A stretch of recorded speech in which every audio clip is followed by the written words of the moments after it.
What happens when a car company decides to break every rule, not to win a race, but to leave a legacy no one's allowed to touch again?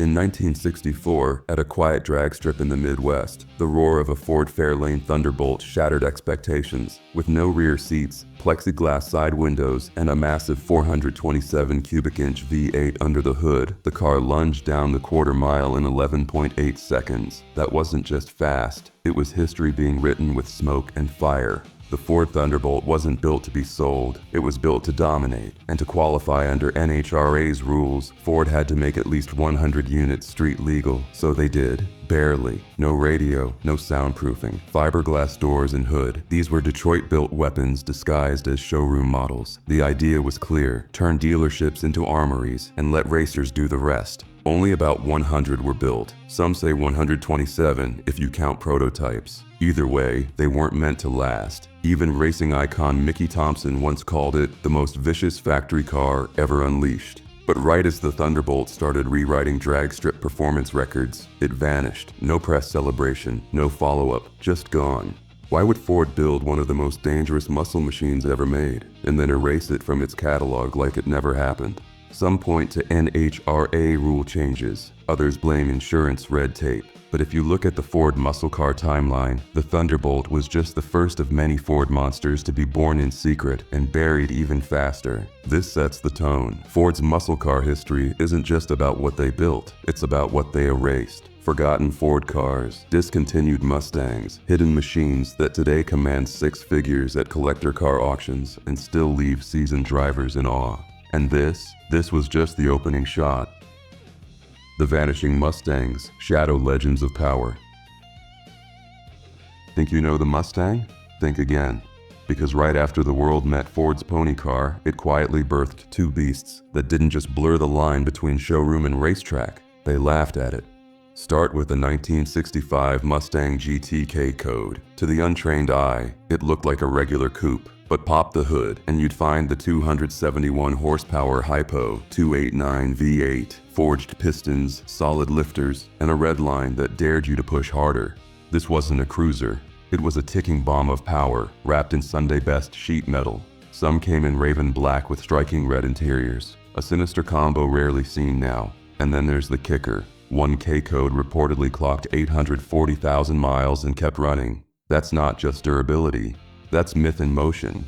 But it gets wilder with the 1966 Shelby GT 350H. Yes, the Hertz one. Imagine renting a race-tuned Shelby Mustang for $17 a day, dropping it into gear, and taking it straight to the local drag strip. That wasn't fantasy, that was reality. It was called the Rent-A-Racer program, and it made insurance companies panic. These weren't detuned show cars. Shelby muscle cars like the GT 350H came with Cobra-bred engines, 306 horsepower, and full performance setups. Renters tore them up, swapped parts, even raced under fake names. Ford and Hertz downplayed the madness, but behind the scenes, they were watching, studying. These weren't just fun experiments, they were Mustang performance cars disguised as market research. And when things got too loud, too risky, they vanished. Only around 1,000 GT 350Hs were made.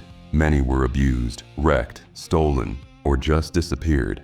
And the GTK code, often cannibalized for parts or dumped for being too much car. These machines didn't fade because they failed. They vanished because they succeeded too well. Public demand roared. Insurance backlash followed. Ford quietly shut the door. That's the pattern. Limited production. Ford vehicles. Rare Mustangs. Ford racing history you'll never see in ads. These cars were test balloons, and when they flew too high, Ford cut the strings. Next, we're heading into territory even louder. The big engine monsters that roared, ruled, and then disappeared before the smoke cleared. The big engine disappearances, bosses, jets, and ghosts. Now we step into a realm where the horsepower wars hit full throttle, and Ford stopped playing fair. These weren't just muscle cars, they were engineered loopholes, legal firepower wrapped in steel and legend. But almost as soon as they were unleashed, they vanished, leaving only echoes, rumors, and frame numbers on forgotten VIN registries. Take the 1969 Boss 429 Mustang. If you ever wanted proof that Ford would bend reality to fit NASCAR rules, here it is. To qualify their massive 429 Hemi-style engine for stock car use, Ford had to put it in a production car, but it was too big for a standard Mustang, so what did they do? They called in Carcraft, a secretive race shop subcontractor working behind the scenes, and had them gut the inner fenders, modify engine bays, and force-fit the Boss 429 into 1,359 Mustangs. That's right, this wasn't factory, it was backdoor brilliance. And it wasn't just Boss 429. The 1967 Shelby GT500 brought a brutal 428 Police Interceptor engine to the street.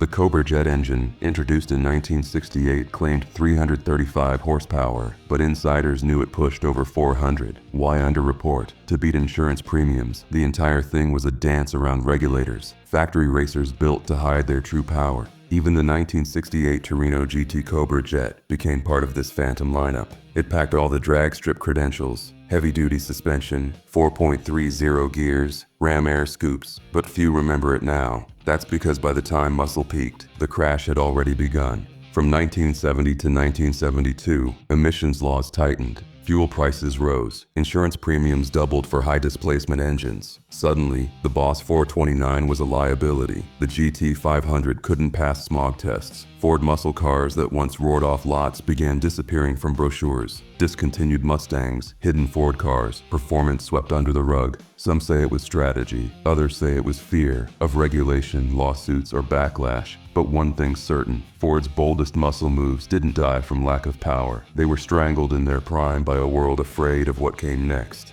And yet, Ford wasn't done experimenting, because while the big names vanished, Mercury, the cousin in the shadows, was quietly building monsters of its own, and nobody was watching. The Forgotten Cousins, Mercury's muscle that vanished. While the spotlight blazed on the Mustang and Shelby muscle cars, something strange was happening offstage. Ford's cousin brand, Mercury, was quietly building machines that matched, and sometimes outmatched, their famous relatives. But unlike the Mustangs, these muscle cars didn't become icons, they became phantoms. Start with the 1970 Mercury Cougar Eliminator 428. This wasn't your average boulevard cruiser. Under the hood sat the same Cobra jet engine that made the Mustang Mach 1 a street legend. With ram air induction, close ratio 4-speed, and a drag pack option, it was born for the strip. But here's the twist. Despite all that power, it was overlooked. Only a few thousand were ever built, and fewer still survive in original condition. Why? Because no one paid attention. Then came the 1971 Mach 1 42.9 Super Cobra jet. Yes, that's right. Mercury borrowed Ford's flagship Mustang name for one of its final muscle salvos. It came with the 429 SCJ, a vicious big block engine equipped with forged internals, solid lifters, and 4.11 gears. Only 531 of these were made, and many were stripped down for drag or forgotten in dusty garages. A Ford Mach 1 429 was already rare, a Mercury version practically invisible. But if you really want to talk about lost legends, there's the 1970 Mercury Cyclone Spoiler 429, a mouthful of a name for a car that came factory built with a NASCAR-ready wing, racing suspension, and the top speed that shocked even seasoned drivers. It had all the muscle, Ford's hidden factory builds, big block legacy, and racing homologation intentions, but never made the headlines. Why? Some insiders believe Ford buried Mercury muscle cars intentionally. If the Cougar Eliminator had taken off, it could have cannibalized Mustang sales. Mercury was always marketed as the refined brand, but under the hood, they were anything but. These were raw, rare classic Fords in disguise. Brochures from the era hyped them as gentlemen's cars, but under the gloss, they were beasts. Rare Mercury muscle machines that never got their due. Forgotten Ford cars built to win races, and then erased so neatly, even collectors missed them for decades. But the story doesn't stop there, because even after emissions cracked down, even after the golden age faded, Ford had one last secret, a new era of stealth performance. Quiet, calculated, turbocharged rebellion. Let's go there. The last echoes, SVT and SVO's final stand. By the 1980s, the muscle car era was supposed to be dead. Insurance companies had won. EPA restrictions had gutted performance. big blocks were museum pieces, but Ford wasn't ready to surrender. They just changed their strategy. From loud and wild to sharp and stealthy. Enter the era of turbocharged rebels and engineering experiments that most people didn't even recognize at the time. The 1984 Mustang SVO was the first warning shot. No V8, no chrome, just a 2.3-liter turbocharged four-cylinder that delivered 175 horsepower, a world-class suspension, and handling dynamics that stunned European car critics. On paper, it looked like Ford had gone soft, but get behind the wheel, and you'd realize it wasn't about brawn anymore. It was about brains. This was the Mustang SVO turbo era. Factory racers disguised as commuter cars. The styling was understated. The performance, anything but. Then, in 1993, the Mustang SVT Cobra came out of the shadows. Built by Ford's newly formed special vehicle team, SVT. It wasn't just a farewell to the Fox body. It was a resurrection of Ford muscle history. GT40 heads, tuned intake, teal paint, only 4,993 made. It wasn't built for hype. It was built to reward those who still believed in factory magic. The SVT Cobra horsepower numbers weren't mind-blowing on paper, but the experience told a different story. It handled, it roared, it moved like a muscle car trapped in the body of a modest coupe. The limited production made it a collector's dream. And today, the SVT Cobra Fox body value is climbing fast, proof that these quiet legends never stopped mattering. Ford SVO and SVT were more than just performance divisions. They were last gasps of rebellion in a world that demanded conformity. The emissions crackdown was still in effect. Safety and fuel economy were top priorities. And yet Ford still found ways to whisper, "We're not done yet." This wasn't about muscle car horsepower wars anymore. It was about legacy, innovation, precision. The spirit of the Ford Thunderbolt and Boss 429 wasn't gone. It had just adapted to survive. But now, it's time to face the question that's been burning all along. Why did Ford keep building legends, only to make them disappear like ghosts? Why did Ford bury its own legends? It's one of the most puzzling questions in automotive history. Why would Ford go through all the trouble? Engineering monsters like the Ford Thunderbolt, the Boss 429 Mustang, the Shelby GT500, and the Mercury Cyclone spoiler, only to erase them from its own future. These weren't flukes, they were statements. And yet, one by one, they were quietly shelved, their names forgotten, their stories scattered like ghost notes in the archive of Ford car history. The easy answer? Business. When you trace the Ford muscle car timeline, it's clear. These machines were expensive to build, hard to insure, and difficult to keep on the right side of emissions laws.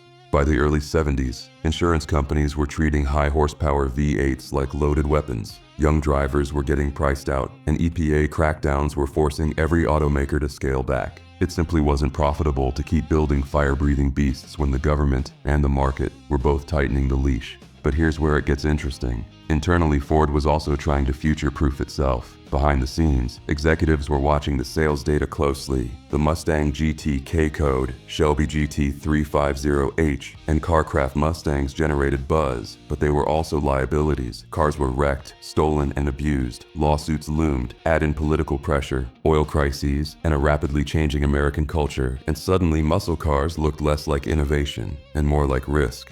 And then there's the theory that still fuels debates today. Did Ford fear its own creations? Were the Cougar Eliminators, Ford Cobra jet engines, and SVO Mustangs too good? So good that they threatened to outshine the models they were meant to support. The idea wasn't to kill the excitement. It was to control it, to make sure nothing stole the crown from the Mustang brand, even if that meant burying Mercury muscle cars or cutting short the SVT legacy. But here's the irony. The moment Ford pulled them from production, these cars became legends. They became more than machines. They became myth, stories passed down at car shows, chassis found in barns, discontinued performance models that today sell for six figures at classic Ford auctions. It's like the louder they roared, the faster they were silenced, and the more unforgettable they became. So maybe this was never about numbers. Maybe Ford knew exactly what it was doing, creating machines so bold they could only live fast and disappear. Not mistakes, but messages, sent once, echoed forever. And now it's your turn. If you could bring back just one of these legends, which one would you resurrect? Let us know in the comments below. And buckle up, because next time, we're tracking a Ford prototype that disappeared before it ever saw daylight. And trust me, it was faster than anything we were ever supposed to see.